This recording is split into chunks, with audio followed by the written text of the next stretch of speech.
Hey, welcome to the Micheaux Mission. 2 men, 1 podcast, every black film ever made. My name is Len, a.k.a. Len, and as always, I'm joined by my partner. Hey, this is Vincent Williams.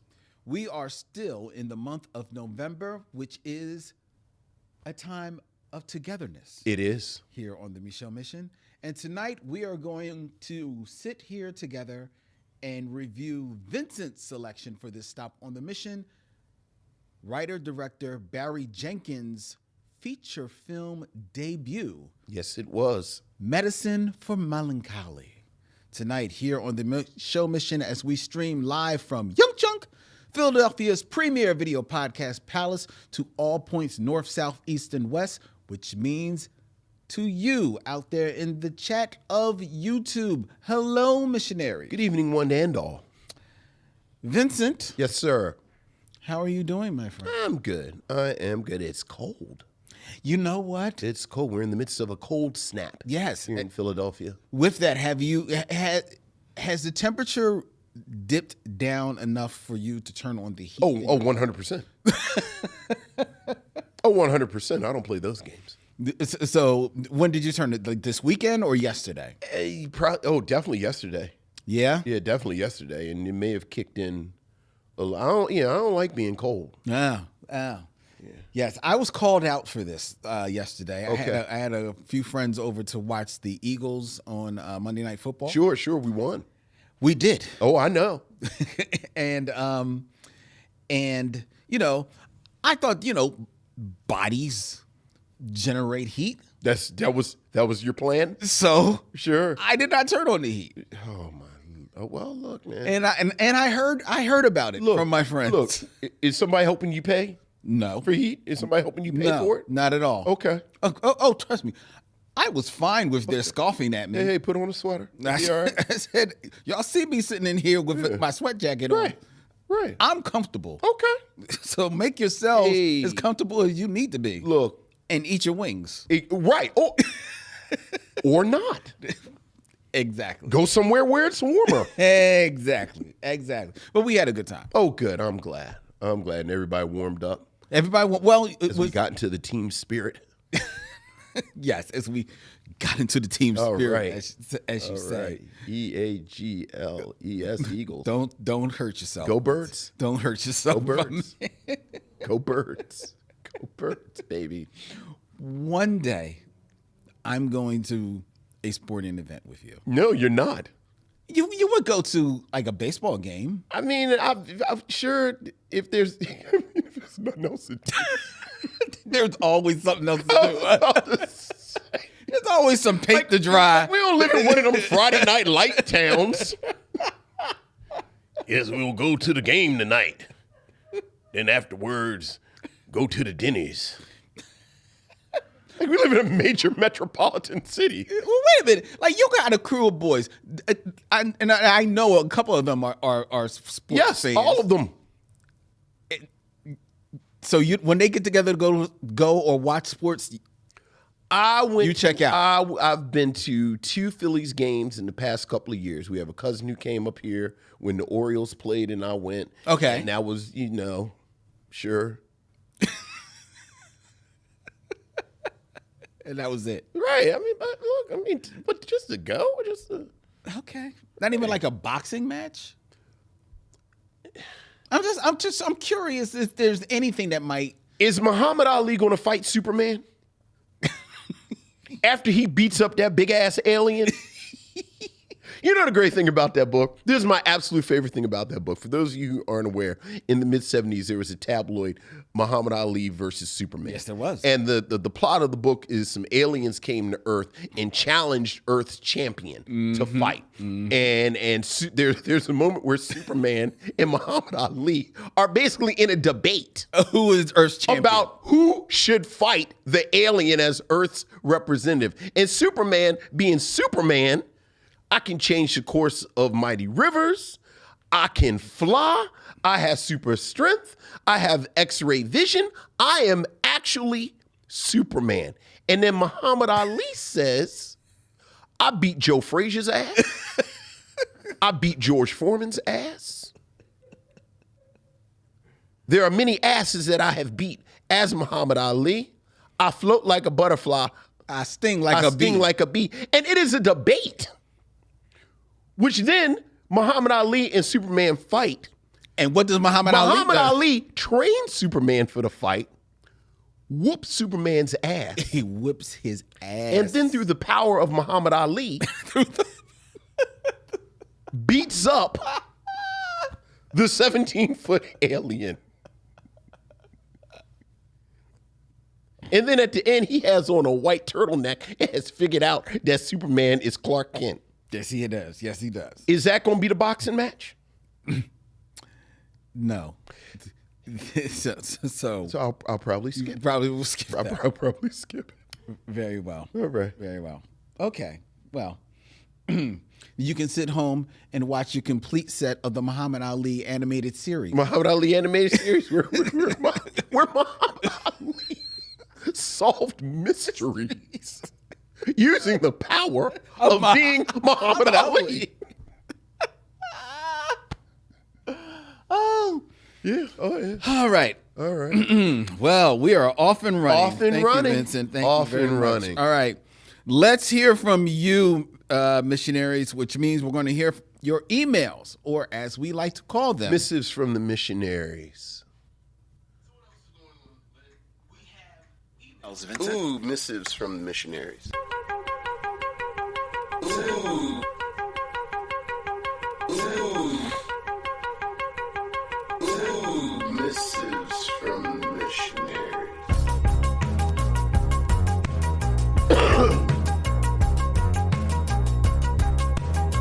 Like how it's my picture.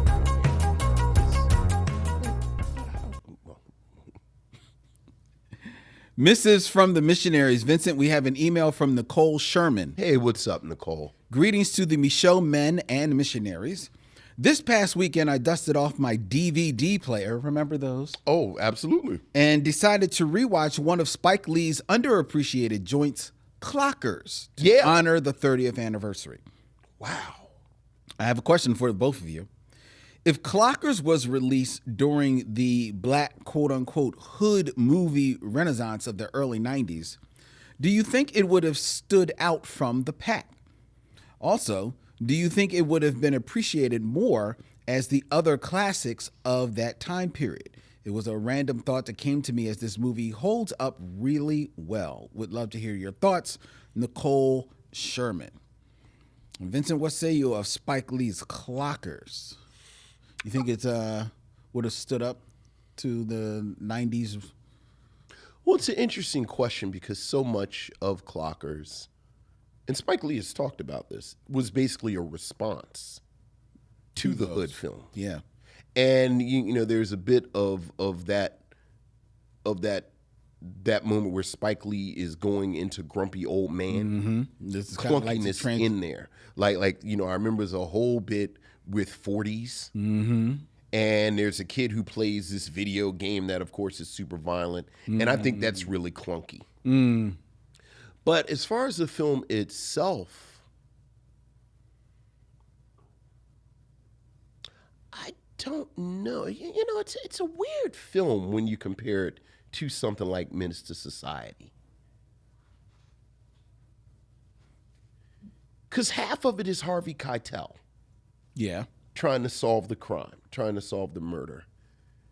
And then half of it is Mekhi Phifer's character actually trying to get out of this thing. So you know, I almost don't want to group it with those movies. Because it's trying to be a little bit more, of right? course. Or just different. Like, I'm not even going to say more, just different. Yeah. You know, it's just got a young black guy at the center of it in an urban setting. I think it might have stood out at that time, though, just because it is trying to do something different, trying to say something else in that moment. So to her question, I think it would have stood out. Would it still be underappreciated? I think so. Because the films of that moment, like you mentioned, Menace to Society, is like a movie that still people will still ring out. Right. So I think it still would have maybe got a little bit lost in the sauce, as opposed to when it does come out, it kind of has the space to itself. But to your own point, Spike Lee at that moment, I think is not as his strongest as a director. He's still trying to figure some things out, his own place in the zeitgeist at that time. And I think that resonates in that movie, and I think that's why it's a little unbalanced. But, you know, it is underappreciated. And not figure, because this is after the first wave. Like, figure out in this moment. In that moment. Like, as a mature mature filmmaker. And yeah. Yeah. You say figure it out. It's like you know, it's like in a half hour we're going to talk about Barry Jenkins coming out the gate. Well, so when we say figure out, it's like you think like a young film. No, yeah, just figuring out how he's going to move like from how here. He moves to this, in this area. Yeah, I agree. Which to that point actually brings up that on the recommendation of someone, I can't remember who, to be fair, I finished Spike Lee's latest film, Highest to Lowest. Yeah. Which I had started. Yeah. And I finished it this past weekend. Yeah. And I had only gotten maybe 20 minutes into the film. Yeah. So now I said, well, let me finish this movie. Yeah. If Spike Lee is Denzel Washington, let me finish it. Hey, that is a clunky movie. Yeah. That is a very clunky, long, arduous affair in that film.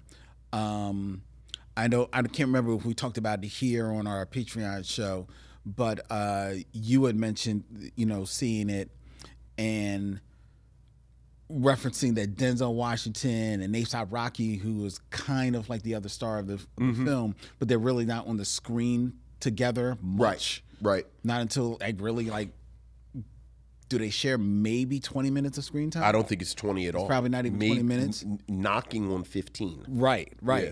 But that's when the movie starts to percolate at least a little bit. Yeah. But you're already 2 hours into the film. Yeah.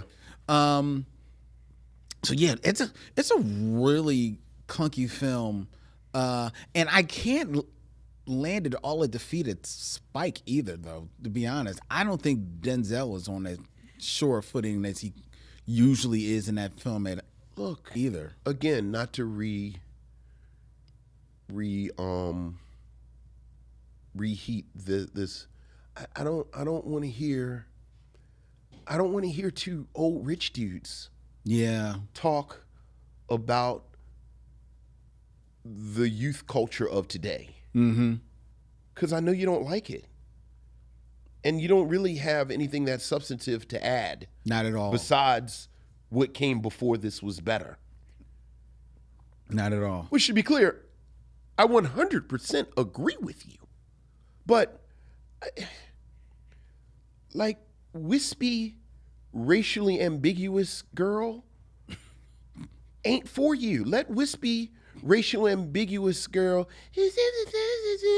who makes the music of today, like, let her make her music, and the kids like the vibe and little scrappy doobity-doop and sound like he got hit in the head, and let him make his little music and it's a vibe and the kids like it, and it's not for you. It's not. Why are you talking about it? And what is Jeffrey Wright doing in that movie? His best. He is. Yeah, you're right. Because his character, it's right. not. It's not. It's just not a good movie. I really did not enjoy the movie. It is. Yeah. I did not enjoy. I actually enjoy Jeffrey Wright and Denzel Washington together. There are moments in the car, the moments when they actually go to hunt down A$AP Rocky. Okay, yeah, I mean, like I actually like them. Like dude, I really just come back to the plot. Like, I think this film, where Denzel's character is not L.A. Reid, takes care of 70% of my issue with it.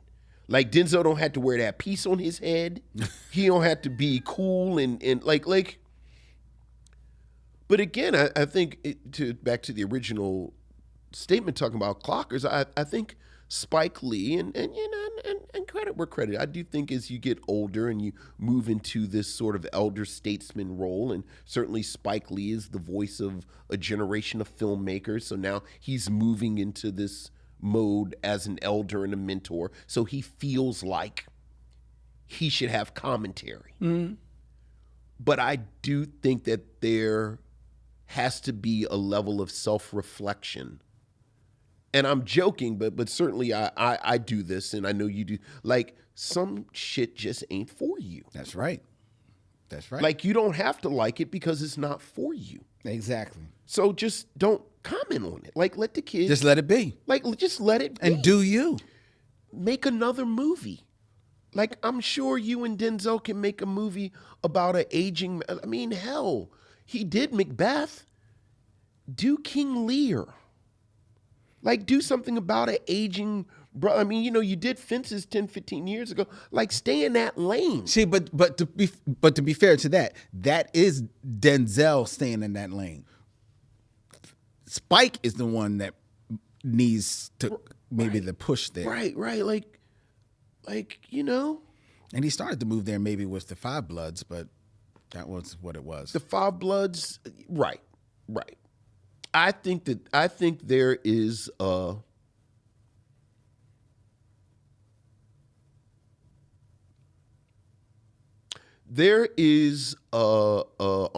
through the prism of a film that we talked about years ago, Big Words, where Big Words was about these aging MCs. Mm-hmm.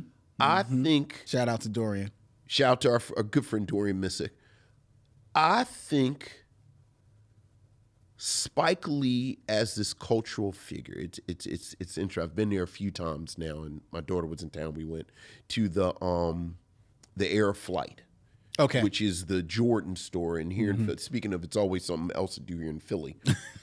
We have the only Jordan store in America. Really? Yeah, the other one, it's one in Paris. I think it's one in Tokyo. The only one in America is here in Philadelphia. Wow, I didn't know that. The World of Flight. But you go there, it's the Michael Jordan store, and they have all of the Jordan stuff, obviously. Of them, yeah. And it's really, you're really cognizant of the fact that Michael Jordan, as a cultural figure, has been that way for like 40 years, damn near. I know.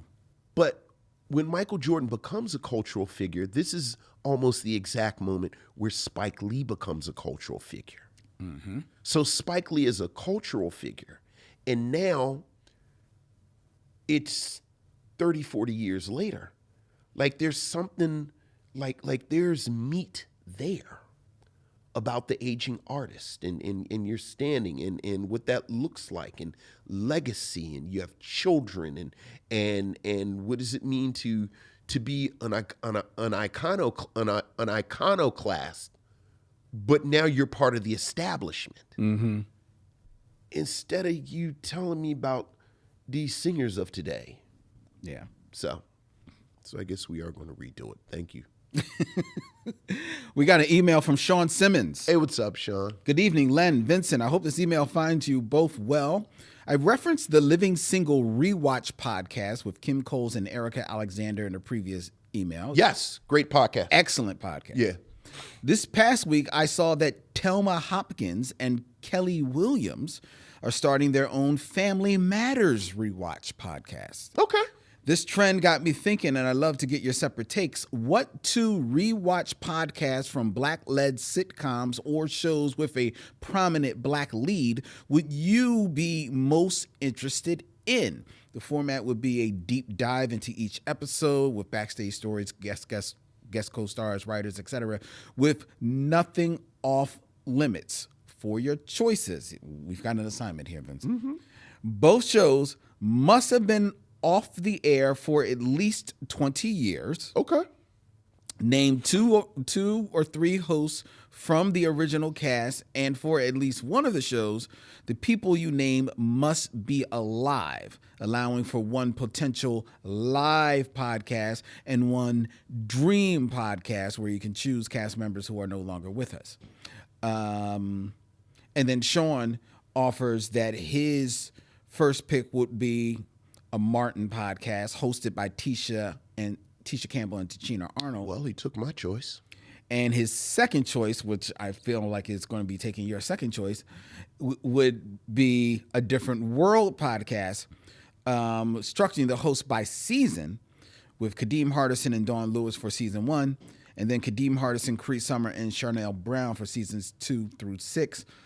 I actually wouldn't have chosen that. Happy to do what I can to support the mission. He is indeed a proud Patreon patron. Thank you, sir. It's interesting that he brings up a different world podcast. When I was at Push Black, a good friend of mine, Ronald, actually pitched to us doing a different world podcast, which I was actually very hot on, but the powers that be at Push Black were not. It's too bad because you saw the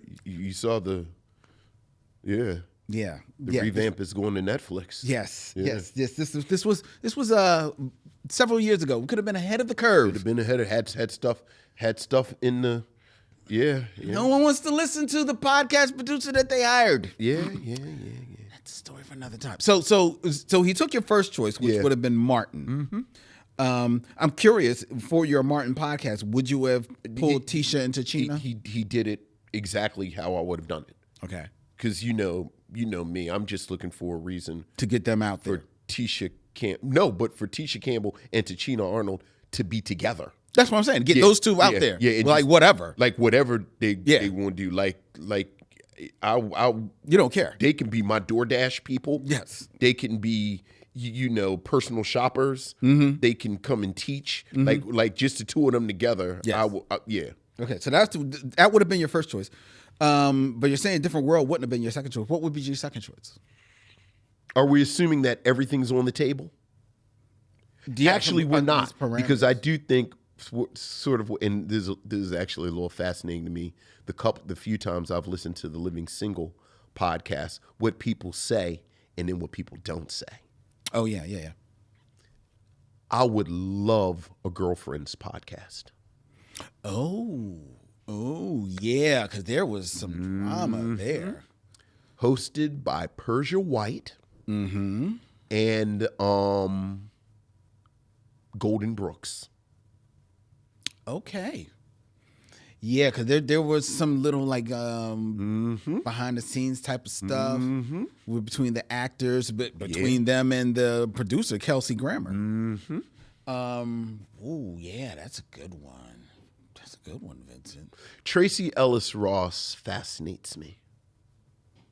Just her career, and as a public figure. Yeah. Because I've She fascinates me. Yeah.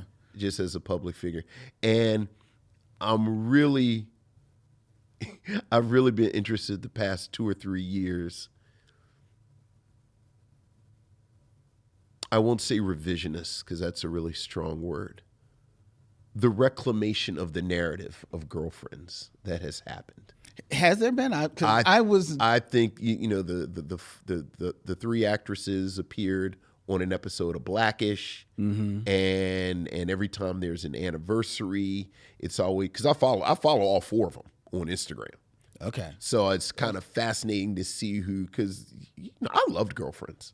I maybe watched 2 episodes. I loved Girlfriends, and it over the years it has been interesting to see the ebbs and flows of the relationships and how the narrative has changed in everybody's a hero in their own story.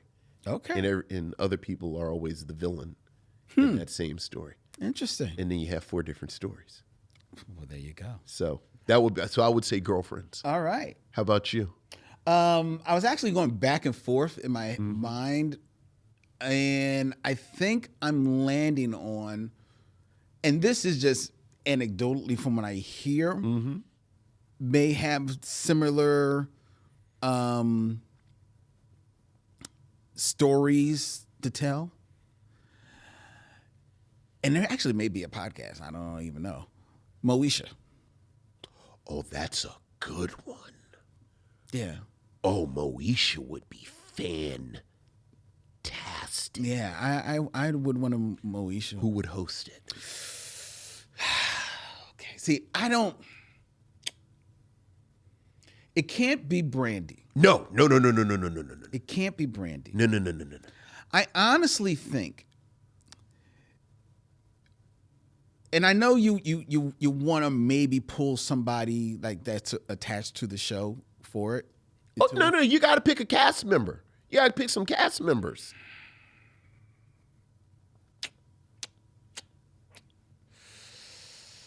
Oh, God. Okay. Then, who was was it Monique?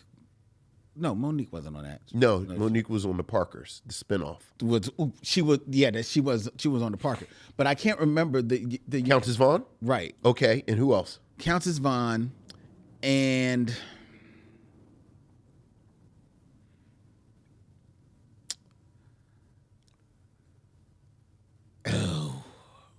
I can't think. I would choose the little brother. And I can't remember his name. I don't know the actor's name. I was thinking the of actor him that played the little brother. I was thinking about, but wait a minute. And Countess Vaughn. Okay, yeah. It's Countess, Countess Vaughn. Definitely Miles. I'm seeing Sharon Miles. Eldridge. Thank you, Sharon. I was thinking Miles and Countess Vaughn. Yeah. They would be the hosts for Moesha, and because I've heard some things about that. I mean, and by heard some things, just watch the show. Like, just watch the show. Like Camille went through a Moesha period. Oh, really? 3 years ago. So she watched it from beginning to end. And I was dipping in and out with her. And it is insidious. Oh, really? The way the Norwood family wormed their way into that show with Ray J and the way the plot changed. And, See, I'm not even aware. I've maybe watched the first season. Let go. Oh, see, this is where you and I differ. You like first seasons. I like last seasons because the last seasons are. It's so funny. Wendy showed me a picture today. I know I'm all over the place, but Wendy showed me a picture today. Lynn, I laughed for 5 minutes. It was a picture of Howard Rollins from the last season of In the Heat of the Night before he left. Remember he had a perm? Remember he had a perm? He had a perm. And I love that season because he had like a straight perm. And everyone had to pretend. It never happened. We all had to pretend this was a normal thing for a human being to have. Chief, I've picked up the fingerprints. I think that we need to go down and look at the coal factory. Well, Virgil, I guess we should. Well, I'll call the lab. It's like, we're not going to talk about the perm. No. We're not going to talk about Virgil's perm. Poor Anne-Marie Johnson is trying to pretend that this is a normal thing for her husband to have. Yeah, the last season of Moesha is crazy. It's not that I only like first seasons. It's just that I watched the first season of Moesha and then I recognized, hey, this seems like a cool show, but I don't think it's for me. It's not for me, sure. So go with God. I'm going to go do something else. Yeah. So that was it. It was no knock on the show. I liked it when it got real train wrecky and Shirley Ralph left and So by that criteria, is your favorite season of Martin the last season when that show really went off the rails? It was riding on the side of the rail. Favorite is strong, but I have to admit, I watched more of the last season than I ever would have watched once I heard that Tisha Campbell and Martin Lawrence couldn't be on the same set, and how they kept doing this coming in and out of doors, and it was a split screen, and then they were across the country from each other. I was like, wow. It's like the last episode of The Cosby Show where Denise calls and says, and everybody's on the phone, hello, Denise. And Denise says she's pregnant, but that's all you get, Elisa Bonet. That's it? Yeah. Oh, that's funny. That's funny. All right. Let's continue on with these emails. All right. We got an email from Ro. Hey, what's up, Ro? I think we've just discovered the true definition of friendship. Okay, what's that? What is that, you ask? I The email says, a true friend is someone who will sit there for 20 minutes Okay. while you go through your notebook Okay. and recast It's a Mad, Mad, Mad, Mad World with an all-black cast. Look. Look, Ro. By the time you got to Don Knotts, I said, Len has thought about this extensively. Yeah. As someone who grew up loving that movie as a kid, I thoroughly enjoyed every second of that 20 minutes. Shout out to Vincent for letting his man cook. Great show, guys. Peace and be well, Ro. Look, Ro. I don't have to like everything. I don't have to like everything. But yes, it was 20 minutes.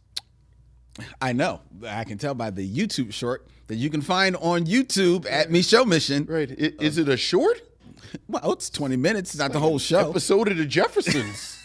We got an email from Michael Lockett. Hey, what's up, Michael? Len, Vincent, rest of the fellow missionaries, let me first thank Commandant Webb. I knew you liked It's a Mad, Mad, Mad, Mad World, but damn, Len, you brought out the notebook and put in work. Yeah. I enjoyed the hell out of the It's a Black, Black, Black, Black World. There you go. Talking us through this casting choices. Sorry, Vincent. Hey, look. Hey, look. It's collective. Last week's movie, Disappearing Acts, was something that slipped past my radar forever up until now. I found this film touching and engaging. Wesley, sure enough, could have been a leading man in Hollywood had his finances not turned into a mess. This film made me elevate Sanaa Lathan. Is there any type of role she can't play? We also got some great supporting acting from people like Regina Hall, Q-Tip, and John Amos. It's a shame this never saw butts in seats in dimly lit theaters all over the country. There is not a role that Sanaa Lathan can't play, but to be fair, nipping right at our heels in this very film is Regina Hall, a woman who can play anything. Look. And I love Sanaa Lathan, but Regina Hall is Regina Hall. Look. A beast. Michael continues, on my time travels, I exited the way back with you two as you critiqued 3 the hard way. Yeah, 3 the hard way. You two had me rolling, and I thank you since this movie sucked. Hey. This is a cult classic in name only to me. There are so many shortcomings and nonsensical pieces of this. I was thankful they kept me on track with the repetitive theme song. I was about to say the theme song tells you the plot. I would really like to find any of these 3 talking about this project in an honest way. Not work you can really be proud of from my perspective. Vincent. Yes, I love 3 the hard way. I truly appreciate you voicing your meh at Avatar. It is such an overblown franchise. Like you, it has left me empty both times I have watched it. A quick question, since you both opened the Ray Harryhausen box, though. Yes. I'm a big fan of getting introduced to him watching Jason and the Argonauts and the various Sinbad movies on Saturday afternoon TV. Mm-hmm. Have you two seen the docuseries Light and Magic on Disney+? Almost all of the original people brought up in that would come to form ILM. They were indeed students and fans of Harryhausen. Yeah. It's a good watch, especially if you want to see how so many scenes from so many films were created. All the best, Michael Lockett. Thank you, Michael. Thank you, Michael. I've not seen that documentary, but I've heard of it. I've heard good things. I have one last email, Vincent. All right. This is from Doc G. What's up, Doc? My brothers. Your show on disappearing acts started pretty controversial. Okay. What was the controversy? I lit up when you broached the subject of It's a Mad, Mad, Mad, Mad World. My father turned me on to the film when I was a kid, and we watched it faithfully when it used to come on television once a year. Sure. Time is precious, so let me get right to my points. Okay. 1. Okay. One of you mentioned why there hasn't been a movie like this with comedians of the culture. Wouldn't Uptown Saturday Night be a close one? Main characters on the run to get their money, cameos of popular comedians of the day, end up in a hospital. I think Sidney Poitier was inspired. Maybe, but it's not jam-packed enough with enough actors in it. But I do think that's the closest we've ever gotten. It probably is. Yeah, I think that's the closest we've ever gotten. Would that be the closest, or would Harlem Nights? It's more people in Uptown Saturday Night. Is it? Harlem Nights, it really is the big three. I know retroactively we talk about Charlie Murphy. And Della Reese and Arsenio Hall. Arsenio Hall, yeah, I think you're pushing it with Uptown Saturday Night. I'm just saying. I mean, with Harlem Night. I'm just saying, with Uptown Saturday Night, you're talking about Bill, Sidney, and Harry.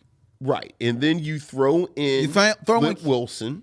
You throw in Richard Pryor. You throw in Calvin Lockhart. Okay, all right. You throw in. Did you say Harry Belafonte? I did say Harry. Yeah. Okay, all right, fair. I forgot about Richard Pryor being in there too. Yeah. All right, number 2, his point, Doc G's point. It was mentioned that this was a cross-country race to get to the money. However, his nerd glasses obviously on. They actually traveled from the Los Angeles 29 Palms area to San Diego. Oh. The movie Rat Race, similar premise, was more of a cross-country race as they traveled from Las Vegas to Silver City, New Mexico. Good point. I think Cannonball Run was cross-country too. Well, yeah, but that is decidedly a race. Rat Race is actually inspired by it's a mad world. Right. They're actually asking money, and that is a movie that. Well, I couldn't get my daughter to sit down for a mad world, or not stay seated to watch it. We did go to the movies to watch Rat Race, and she loved that. Okay. So that's our sure. mad world. His third point. Okay. When you began creating your reimagined cast, I was with you until you hit Queen Latifah as Mrs. Marcus, but then you changed it to Jennifer Lewis. Let me say, because of that, I was inspired to create my own re-inspired list. I tried to bring together old and new comedians, not just those who are hot right now. I know it's long, so you can share a couple with the other missionaries as time allows. Now, I'm not going to share, and he goes in, and I'm not going to share his whole list, but I'm just going to point out a couple of changes that he made. He would swap out for Jimmy Durante, Ronaldo Ray. You know the comedian Ronaldo Ray? Yeah. I think that's a good choice. Okay.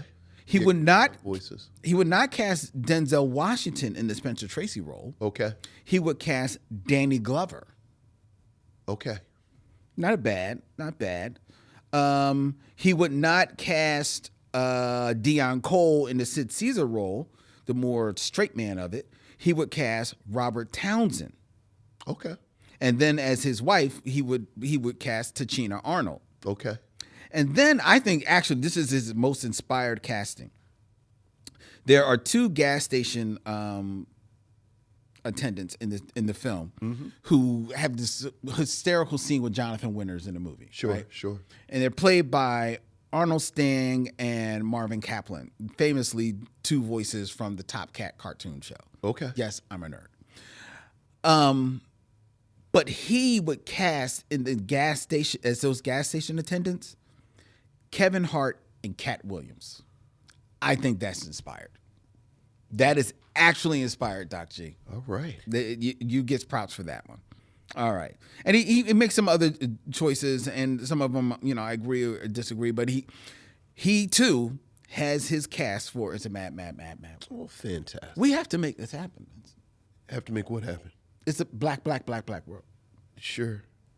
Okay. I'm glad you're with me on this. Right. All right. That we will make it so. Right. All right. That has been our emails. All right. You can have your voices heard here on the Micheaux Mission. You can just send us an email at micheauxmission@gmail.com. That's MICHEAUXMISSION@gmail.com. And while you're at it, if you're looking for a way that if you want to support the Micheaux Mission, you can support us by becoming a patron of the Micheaux Mission on Patreon. Patreon. Where for just $5. Not only will you receive exclusive news about what's going on with the Micheaux mission and help us actually expand the world of the Micheaux mission in 2026, as we have some great plans that we will be sharing on Patreon very soon. Yes. You will also gain access to exclusive content. 3 monthly podcasts, The Binge Lounge, as well as Serial Killers, which feature Vincent and I chopping it up, as well as Len's Secret Movie Podcast, where I chop it up with my good friend Ariel Johnson about movies of our choice. We actually just posted, Vincent, our review of the 2 Jungle Book movies. Okay. The one from 1967, the animated film, and the computer animated quasi live action film from 2016. Oh, trust in me. Yes. All right. Good time. It was a fun review. All right. So go to Patreon at Micheaux Mission and help support the show. And if you can't do that, which is absolutely fine, then on the podcast catcher of your choice, whether it be Apple, Spotify, YouTube, you can follow the Micheaux Mission, subscribe to the Micheaux Mission. You can hit the bell, be notified of when new shows go up. That really helps us. Give us a 5-star rating and a review, because that really helps people find the show. And you can tell at least one person. Tell one person about the show. I have to say, I see the numbers steadily. They're steadily going up. Climbing, so those of you who have told a person, thank you for that. Those of you who've not told a person, please do. Please do. All right. All right. And with that, it is now time for the Game of Kings. Game of Kings. 6 Degrees of D'Urville Martin.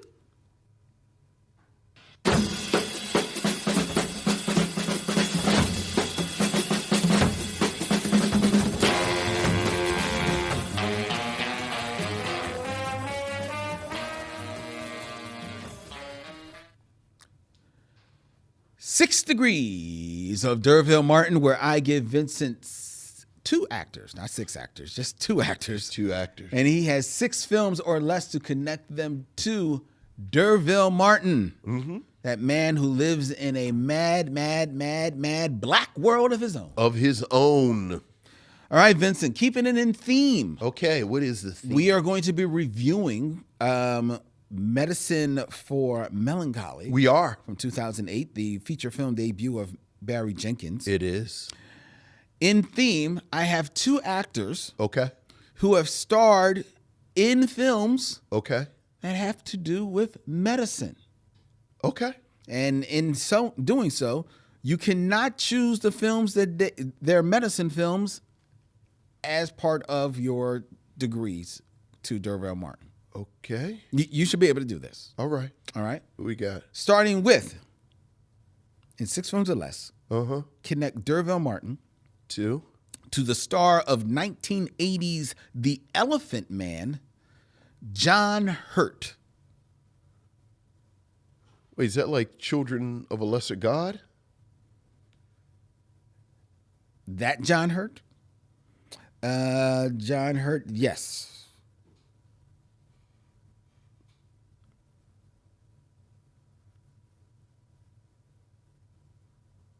I'm not showing him. I'm not seeing him. At least that's not him. Who's in Children of a Lesser God? I'm looking through his filmography to see if I.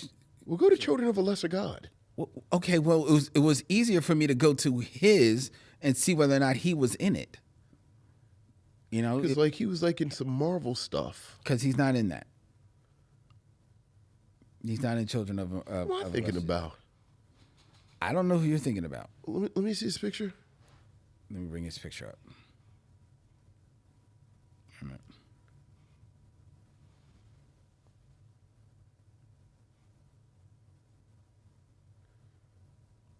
Let me see an old picture of him. A picture of him, old or younger? A younger picture, because I think.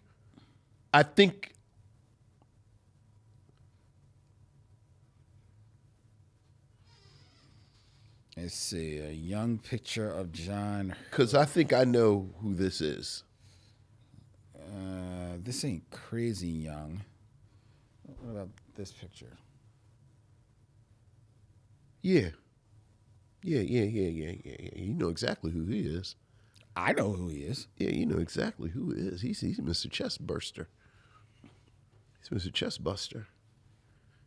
Cause I was wondering when you were going to get there. Yeah. Derville Martin is in Dolomite with Rudy Ray Moore, and then Rudy Ray Moore is in The Monkey Hustle with Yaphet Kotto. And Yaphet Kotto is an alien. There you go. With John Hurt, who thought things were lovely.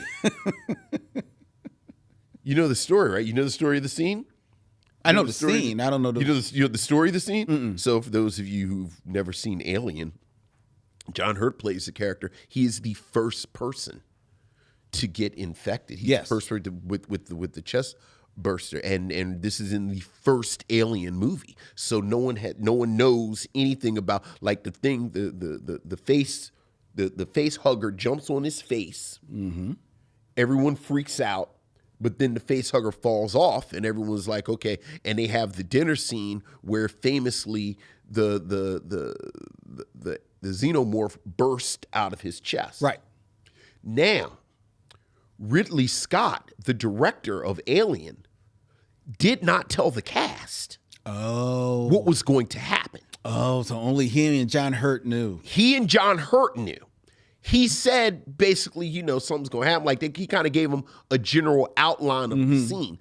But no one knew all that was going to happen. So the looks on the faces of the cast, it's an amazing scene. Wow. Those are genuine shocks. Wow. Yaphet Kotto, because Yaphet Kotto, see...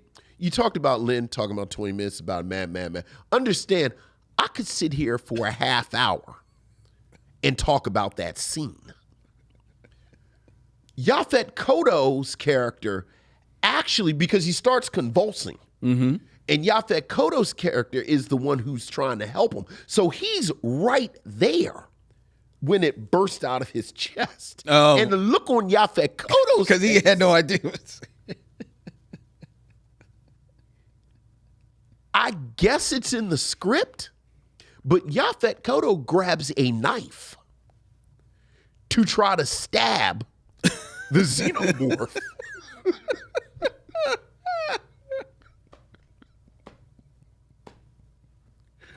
Which is why Yaphet Kotto is one of the great black characters in science fiction. Because it's like, well, absolutely, you're supposed to kill this thing. And then, the android stops them because, of course, they're trying to get it home for the company. Right. But yeah, John Hurt is an alien. Oh my goodness. Very good. Oh my goodness.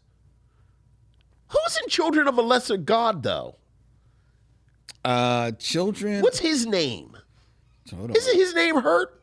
Children of a Lesser God from 1986. William Hurt. William Hurt. Yes, no relation. No relation to John Hurt. Right. Who was enjoying his meal. Then the chest burster busted out of his chest. It busted out of his chest. Yes, it did. That's exactly what it did. All right. Well done, Vince. All right. John Hurt. What's the medicine movie? The Elephant Man. Oh, right. Elephant Man. How'd you like the Elephant Man? I know people have very strong opinions about the Elephant Man. I remember liking it. Do you like it as much as the play? I never Better saw or worse? Never saw it. Never saw the play? No. Did you like it? I did. I like both versions. Oh. I see that because people say that in the play they don't use the prosthetics. Yeah. Like he actually does some body contortions. And I've heard people say that it was a cheat for the prosthetics that they use in the movie.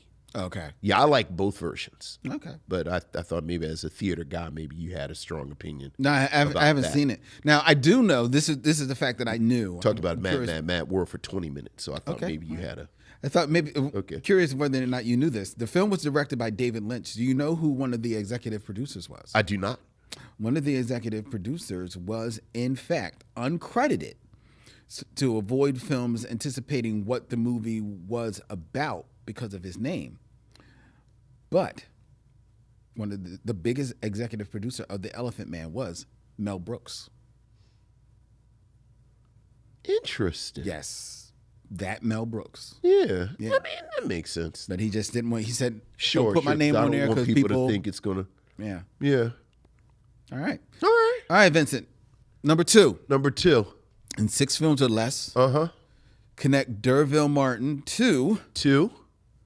one of the stars of 2006's science fiction romantic drama from Darren Aronofsky, The Fountain, Okay. Rachel Weisz.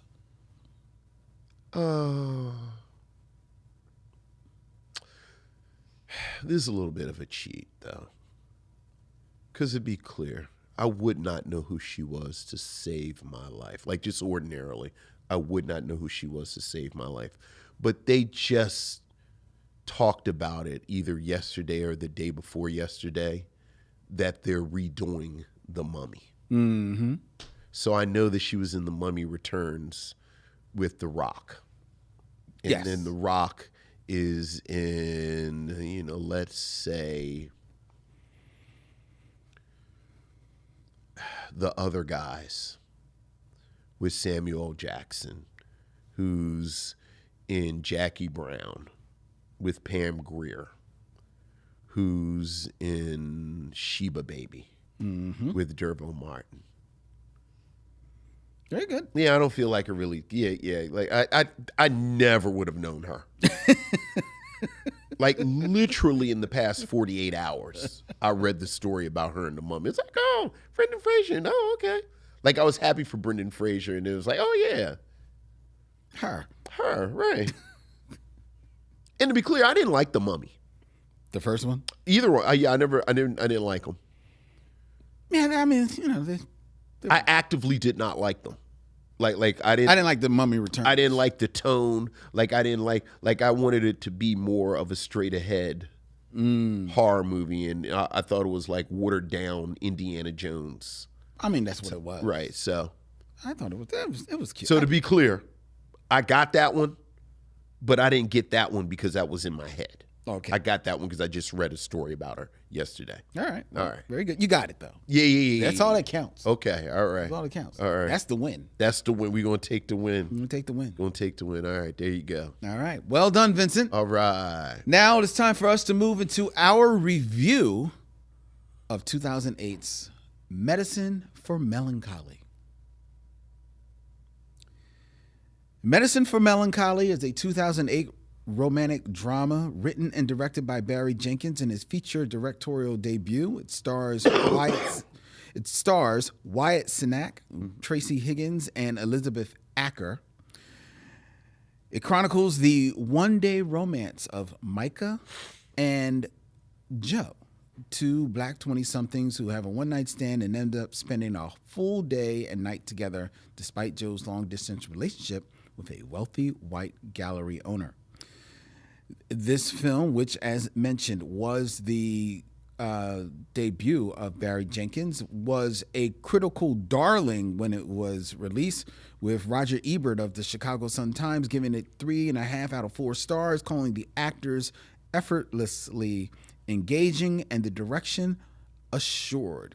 He also noted that it was beautifully photographed by James Laxton, the cinematographer, and Vincent's selection for tonight's stop on the Micheaux mission. Vincent, what say you of Medicine for Melancholy? Well, look, man, I'm going to start and end in the same place. I love this movie. I absolutely love this movie. I think when we talk about love, we tend to focus on true love. Mm-hmm. Forever love. Like, I'm an old married guy. So, Yeah. till death do us part, love. And obviously that is beautiful. But I do think that there is something beautiful about a moment. About a love that really has a very, very quick expiration. Like it's a soap bubble. that the light hits. That's a nice metaphor. And part of the reason it's so beautiful is because this is just a moment. This is just a moment, and you've been blessed to see this moment or be a part of this moment. And as you mentioned, this film chronicles one of these moments. The irony is it starts with sex. Joe and Micah have had a one-night stand, a drunken one-night stand at a party in San Francisco. They wake up the next day, kind of do a version of a bird bath in the sink, kind of brush their teeth with some toothpaste they find. And Micah wants to extend this moment. Joe, as you mentioned, is in a relationship. We'll talk about her relationship, obviously, and pushes him away. I think one of the many notable things about this plot is that it is very forward up front with the fact that this connection has no real foundation. Right. From the very beginning, Joe is trying to say that what we had sex the night before drunkenly, and we're not doing this. She's trying to disengage from the beginning. There's a sequence before the credits come on where Michael talks her into going in to get coffee. Coffee turns into breakfast. He tells her, "I don't know your name. My name is Micah." She gives him a fake name, Angela. They get in the cab, share a cab to go home. He goes in the opposite direction of where he lives to try and go with her. She gets out the cab and leaves. Doesn't want him to know where she lives. And this is really supposed to be the end of the story. But then she leaves her purse. And he frankly stalks her. Frankly, he does. Finds her, tracks her down to her boyfriend's apartment, gives it back to her. Once again, it is time for you to go. And it is only when he charms his way into extending this a little longer. And it is really almost to the halfway point of this film where Micah doesn't have to say to her, "Can we just extend this a moment longer?" Like, that is how tenuous this is. And just that, I think, is beautiful. Like, you see these two young people kind of have this, not even push and pull, it's pull on his part, and I'm going to release on her part. And this momentary human connection, I think, is resonant.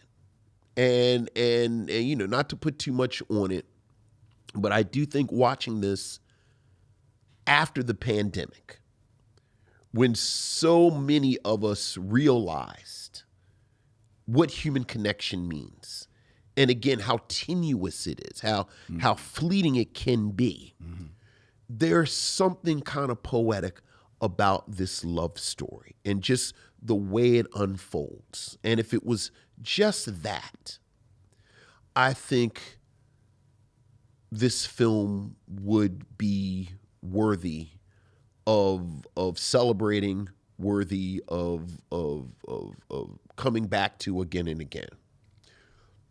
But then you have these two themes that kind of run through with the film as well.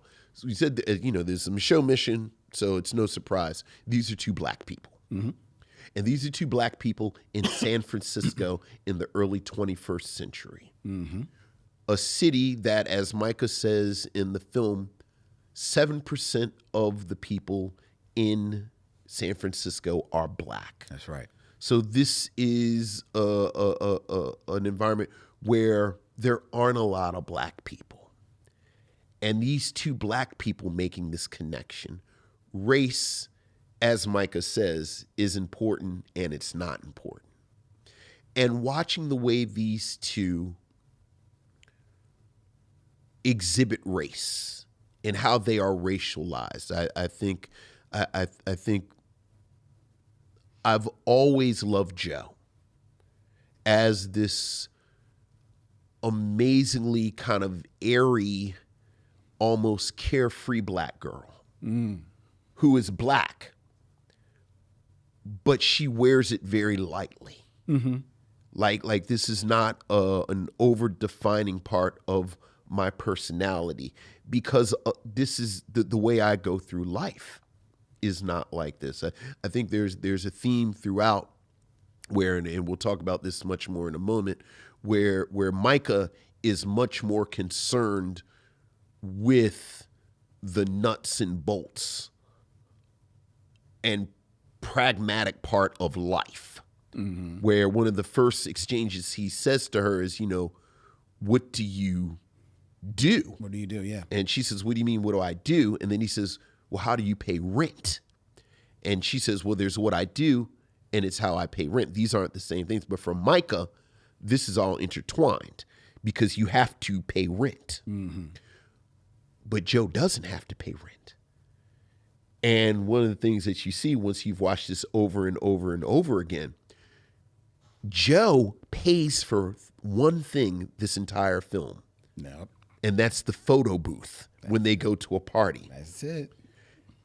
Joe's life is not one connected to these material concerns. So whether we are talking about my breakfast, which even that, he has an Americano, which is a black coffee, and eggs and toast. Like this is something that this is fuel. Mm-hmm. She has a macchiato in a Belgian waffle. Yes. This is an indulgence. So even this level of detail. Mm-hmm. Mm-hmm. But I think this is an amazing depiction of black womanhood. We talk about it on here all the time. When it's black women and black women got to hold it down and they got to be concerned. They got to take care and they got to clean up the mess and they got to do this and go, you get lost, find you a black woman and this, that, and the other.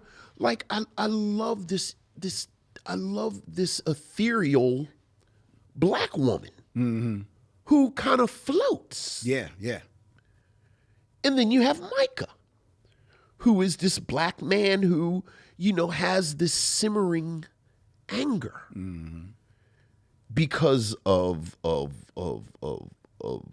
his frustration with life in the city and everything that goes along with that, and is intertwined with the other big theme, this changing city. The gentrification. It's funny, you and I, we actually talked about this film damn near 10 years ago at this point. I know. It was a very early conversation, and we talked about the changing city then. Mm-hmm. And since then, the city has, and if you live in the city, if you've been in the city, if you love cities, it is something it's frustrating to see the city change. And from what you wanted it to be and from what you think it is. And all of this intertwines into this wonderful narrative. And then there's the filmmaking. So you said this is Barry Jenkins' first film. Mm-hmm. This is a powerhouse debut. You talked about John, I just forgot the cinematographer's name. His name John Langston. John Langston. This film is desaturated for the most part. You have hints of color. Yes. A hint of red. Mm-hmm. A hint of yellow. Yeah. Yep. You have moments where you have, there's a scene where the two of them are on a carousel where you get a burst of color. Mm-hmm. But it really is a study in grays. And Barry Jenkins is so confident in the filmmaking. I went into the film today thinking it, and I challenged myself and watched it from the very beginning to the very end. Okay. There is not a frame in this film that if you pick up your controller and pause it, you couldn't print it out and put it on the wall. The blocking, the angles, this is a beautiful film. From the moment it starts to the moment Joe rides off on a bike. Yeah. Yeah. The script is human. It flows in and out. These two actors, Wyatt Cenac and Tracy Higgins, are amazing because the film is just them two. Yeah, that's it. The rhythm together, one of the little details that you hear when you read about this movie, and you can see it once you look for it. You know, Tracy Higgins is an actress, so she reads the script, memorizes the script. Wyatt Cenac is a comedian, so there's a fair amount of improv in this film, so that she laughs and jokes, but it's so natural. And it is, I said it when it came out. I always boast, like one of my Micheaux mission boasts is that you and I, like everybody love Barry Jenkins now. Like everybody love Barry Jenkins now. Yeah. But right.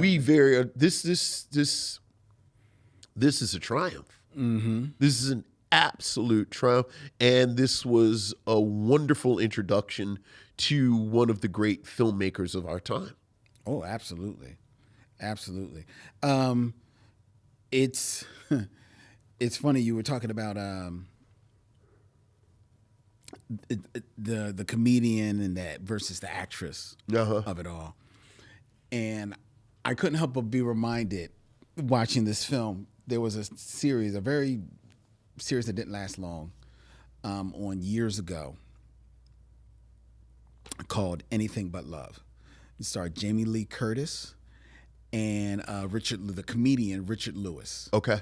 And it was about those two getting together and having a relationship. And I think it maybe lasted 3 seasons, maybe. Okay. But it was so ahead of its time because it really was just about them getting together. It felt so real.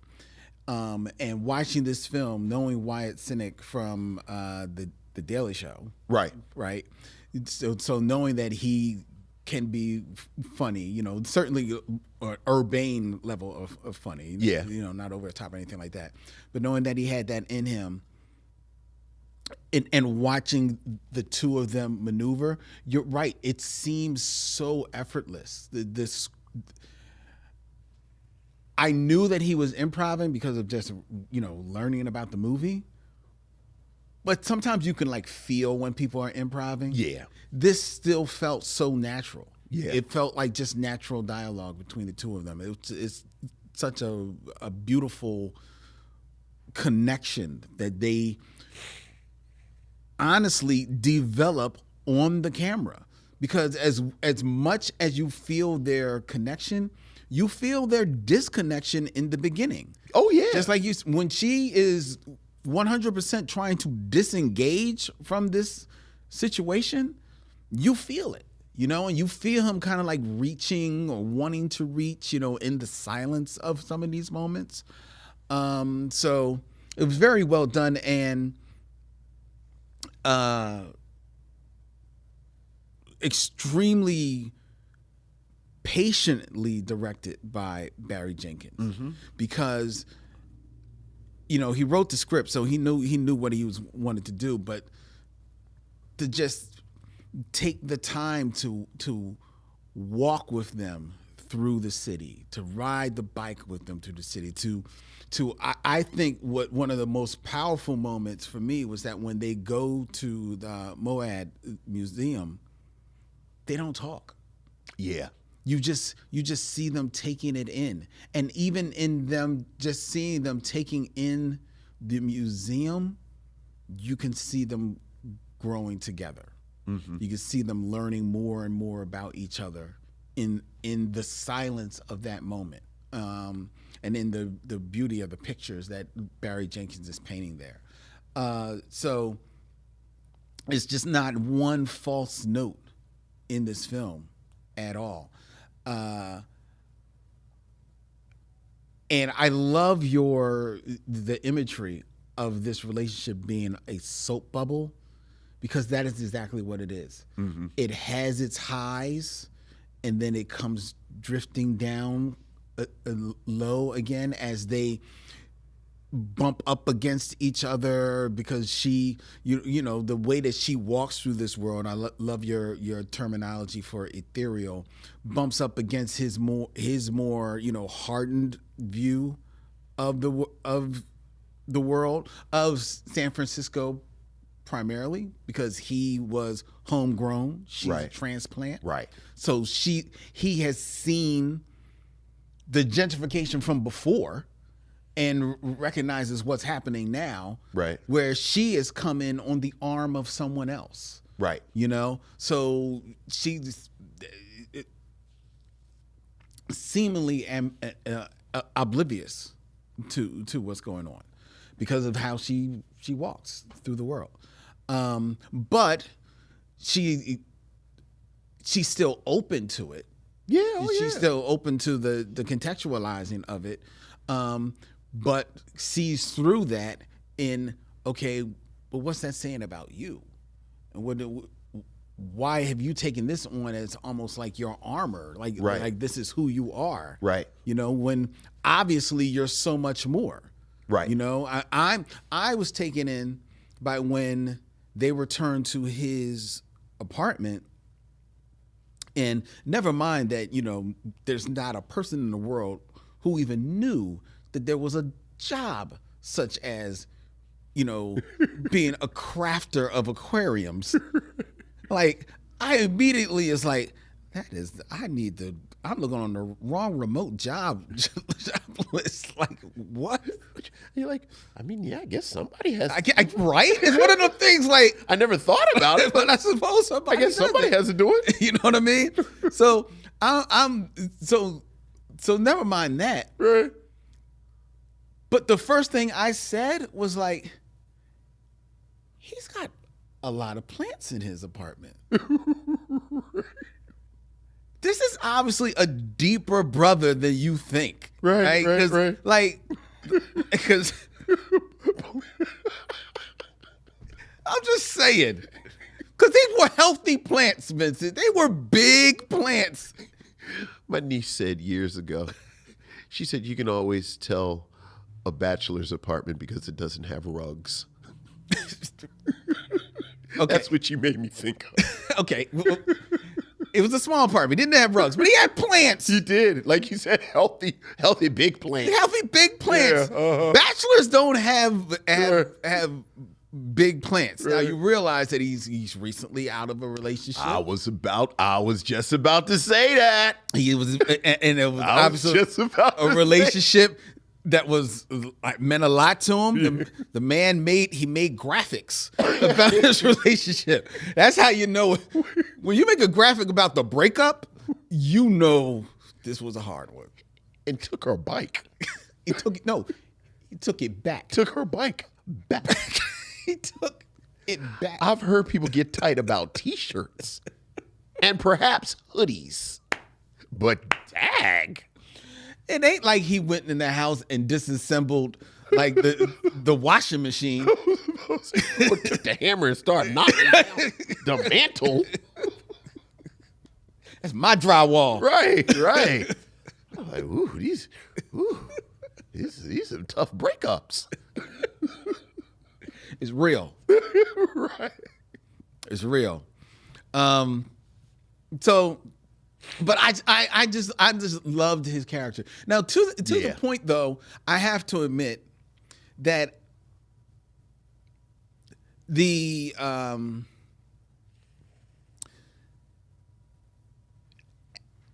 as fleshed out as his character was, I was missing a little bit about her. Because while we learned about the boyfriend. I have a theory. We don't learn much about that relationship. Yes. You get tidbits, but not a lot. And she doesn't really reveal a lot about herself. She does not. I think that's intentional. I think I think that is 100%. I think she starts with a lie. Well, true. She does. She does. So we hear her lie to her boyfriend on the phone. Oh, that's true. That's right. What you doing? Oh, just having coffee. Well, she was. Right. So we it was have a lie of omission. We have an actual lie, and then we have a lie of omission. Yes. I think Joe is slippery on purpose. To that point, in your description, I think generalized readings of the film, this is not a reading that I necessarily disagree with, nor do I have a lot of ground to stand on to disagree with. You referred to her boyfriend as her white boyfriend.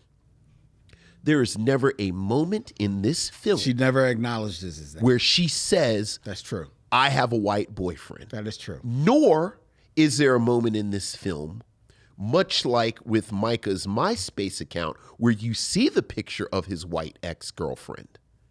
You never see her boyfriend. That's true. We assume he is white. Mm-hmm. And I think, big ass round stone, and he's a curator in San Francisco. Sound like some white boy stuff. Black people are curators. You're absolutely right. You're absolutely right. And the way she challenges his blackness, this notion that your blackness is defined by this struggle. Your blackness is defined by this pushback. Like you were saying, this is the only way to define blackness. Like I think it is very important that he didn't know why Black History Month is February. Yeah. Like he immediately jumped to the knee jerk, well, it's the shortest month of the year, so that's what they give to brothers. And he's like, no. And then she tells, Carter G. Woodson, Negro Week, this, that, and the other. And then he says it in the film when he says, is your boyfriend white? And she says, why does it matter? Does it matter? She said, does it matter? And then he says, yes and no. Well, yes and no. And I do think there is a version of this film that when her boyfriend is black, it does something to the dynamic. And again, I think even Barry Jenkins would say that her boyfriend is white. Like Barry Jenkins talks about part of the reason he wrote the script because he had broken up with a non-black partner and he was sort of examining the dynamic of being in an interracial relationship and this, that, and the other. But it's not on the screen. No, it's not. So, but part of it not being on the screen, to your point, Joe is not that transparent. Yeah. Joe is, but again, that's part of why I love her so much. Like you do not get black female characters like this. That's true. That is very true. And those are the characters that when you get them, it feels that much more substantial.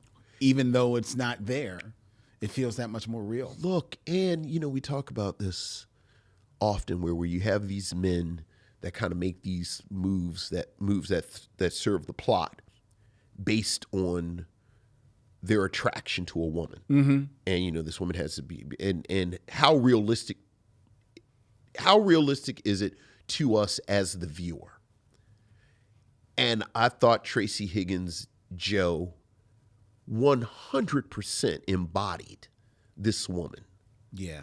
That this young man completely is just trying to figure out. That's all. Yeah. How to keep her around. Like I just don't want you to go. But I think part of that is you got to keep them a little bit at a distance, keep your mystery here. But that's also back to where we started. Why this thing has an expiration date. That's true. That's true.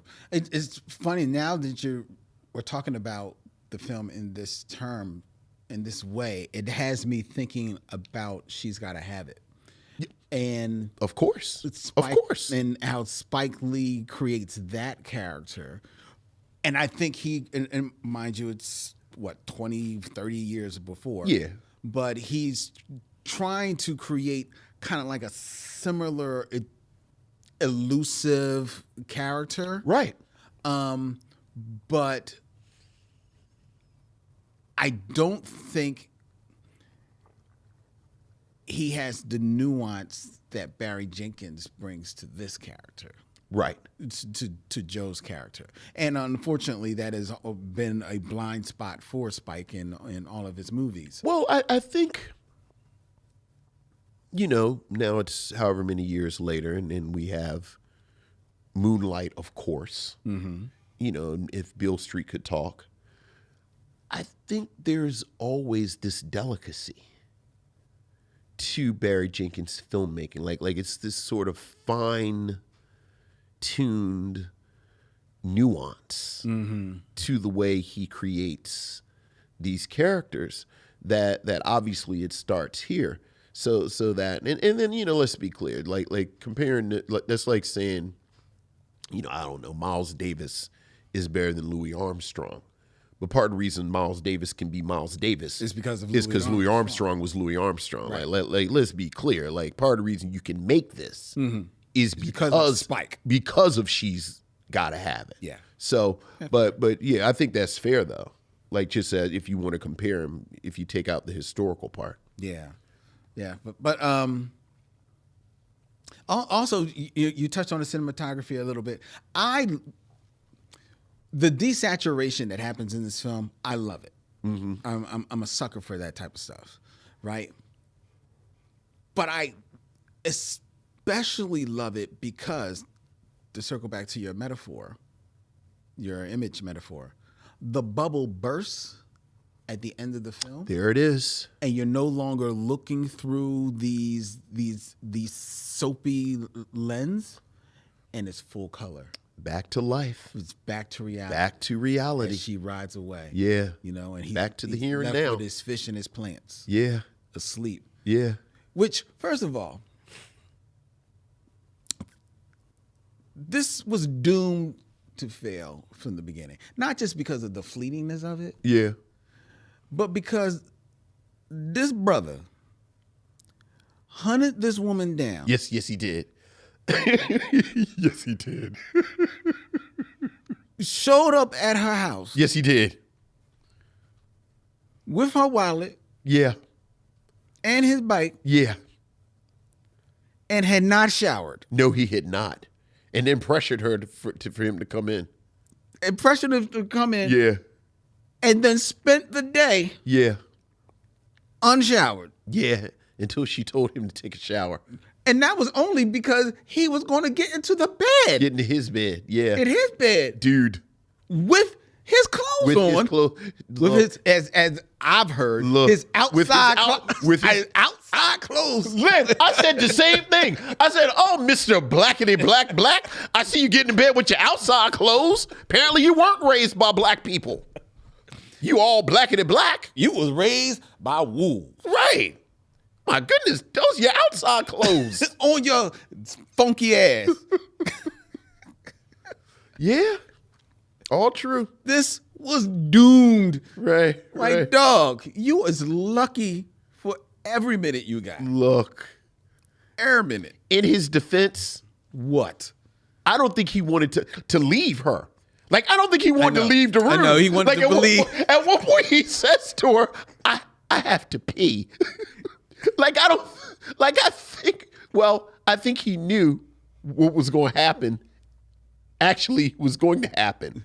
Like, as soon as I close my eyes, as soon as I take my eyes off of her, she's going to leave. She's ghost. And it's just going to be nothing but a ruby red slipper.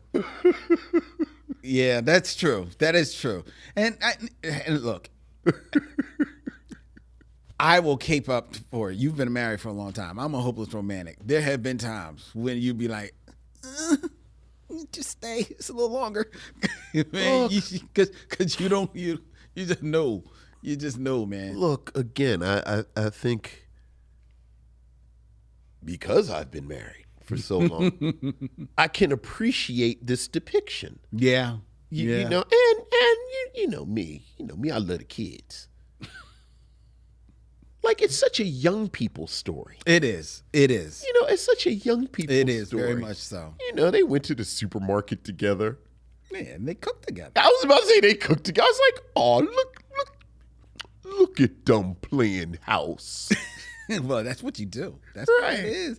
Well, that's what because it's the full circle. Right. They had the whole deal. Yeah, had the whole deal. They got pissed at each other. Yeah. And then they kind of made up, and then it's like, scene. And scene.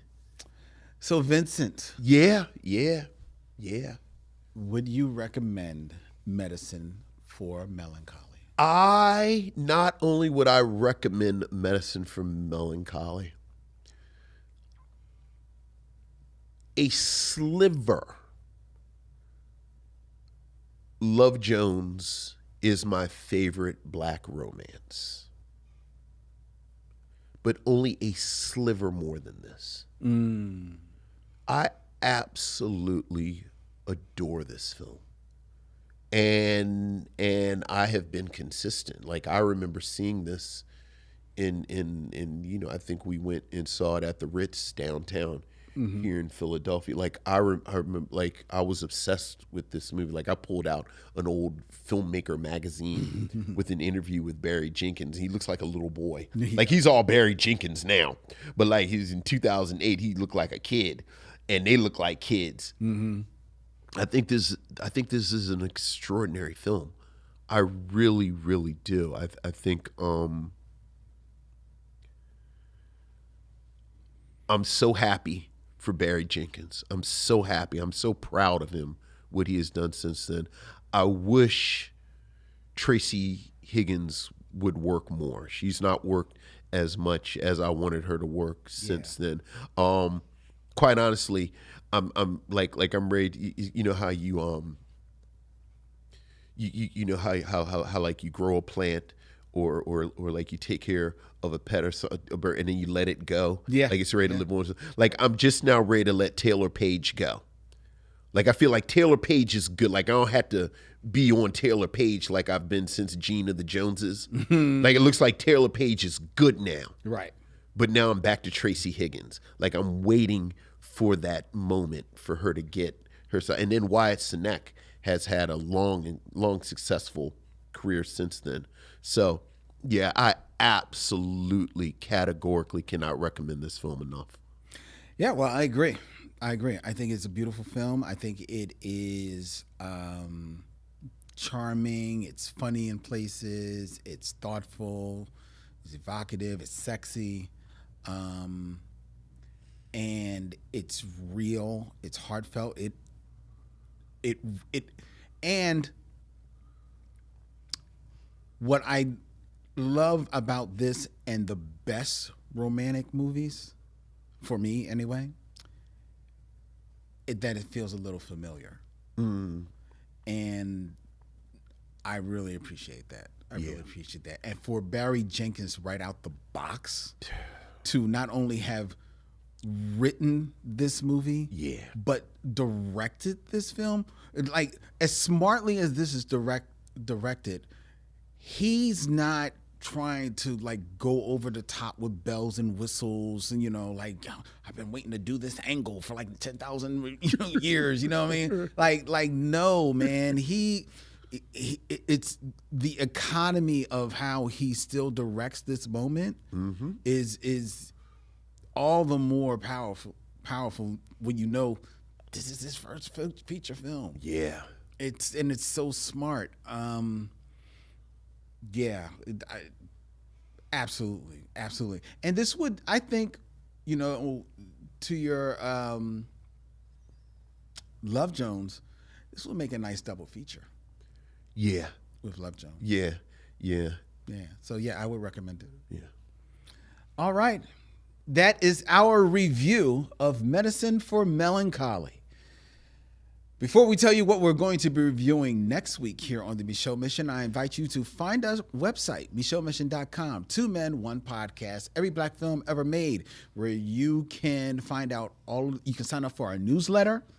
You can see what all the events that we have coming up. You can listen to all of the shows, and you can find all the places that the show is available. We're available on Apple. We're available on Spotify. We're available on Pandora. We're available on iHeartRadio. We're available where you find podcasts.